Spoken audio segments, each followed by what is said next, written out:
Personal life അത്ര നന്നാവാത്ത രണ്ട് പോലീസുകാർ. ആ രണ്ട് പോലീസുകാർ ഒരു നൈറ്റ് പെട്രോളിങ്ങിന് പോകുന്നു. ഒന്ന് SI ജാൻസി എന്ന് പറയുന്ന നവ്യ നായരുടെ ക്യാരക്ടർ, സൗബിൻ്റെ ഈ ഒരു കോൺസ്റ്റബിൾ ആയിട്ടുള്ള ക്യാരക്ടർ. ഈ കോൺസ്റ്റബിൾ ആയിട്ടുള്ള സൗബിൻ്റെ ക്യാരക്ടറിന് നവ്യ നായരുടെ ക്യാരക്ടറിന് വലിയ താല്പര്യമില്ല. കാരണം എന്താണെന്ന് വെച്ചാൽ ഈ രണ്ട് പേരുടെയും പേഴ്സണൽ ലൈഫ് അത്ര രസമല്ലെന്ന് പറഞ്ഞാൽ അവരുടെ രണ്ടുപേരുടെയും ബ്രോക്കൺ മാരേജ് ആണ്. സോ അങ്ങനെ വരുമ്പോഴത്തേക്കും രണ്ടുപേരും ആ ഒരു മാരേജിൻ്റെ ആ ഒരു വിക്ടിംസ് എന്ന് വേണമെങ്കിൽ പറയാം. സോ അങ്ങനെ പോകുന്ന ക്യാരക്ടറാണ്. സോ പ്രാക്ടിക്കലായിട്ടും ഈ ഒരു സൗബിൻ്റെ ക്യാരക്ടറിന് ആ ഒരു പെണ്ണുങ്ങളോടുള്ള അമർഷമാണ് ഈ ഒരു നവ്യ നായരുടെ ക്യാരക്ടറിൽ കൂടി കാണിക്കുന്നത്. പക്ഷേ അവർ രണ്ടുപേരും ഒരുമിച്ച് അകപ്പെടുന്ന ഒരു സിറ്റുവേഷനാണ് ഈ ഒരു സിനിമ നമ്മുടെ മുന്നോട്ട് വെക്കുന്ന നൈറ്റ് പെട്രോളിങ്ങിന് പോകുമ്പോഴത്തേക്കും.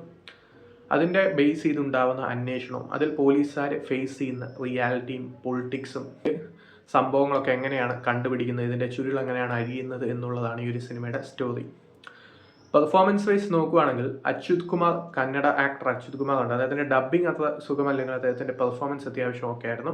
പിന്നെ പറയുകയാണെങ്കിൽ സൗബിൻ്റെ പെർഫോമൻസ് എടുത്തു പറയേണ്ടതാണ്. ആ ഒരു കോൺസ്റ്റബിൾ ആയിട്ടുള്ള സംഭവങ്ങൾ, ആ ഒരു നാച്ചുറൽ ആയിട്ടുള്ള സംഭവങ്ങളൊക്കെ അത്യാവശ്യം നല്ല രീതിയിൽ സ്ക്രീനിൽ കൊണ്ടുവന്നിട്ടുണ്ട്.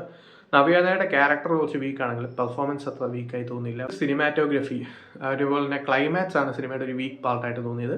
അതിന് മുമ്പേ ഉള്ളൊരു മോണോലോഗ് ഉണ്ട്, അത് സിനിമയുടെ ഒരു ഹൈലൈറ്റ് ആണ്. കാരണം ആ ഒരു സീക്വൻസുള്ള ആക്ടറിൻ്റെ പെർഫോമൻസും കാര്യങ്ങളൊക്കെ അത്യാവശ്യം നല്ല രീതിയിൽ വർക്കൗട്ട് ആയിട്ടുണ്ടായിരുന്നു. ഒക്കെയാണ് സിനിമയുടെ വിശേഷങ്ങൾ.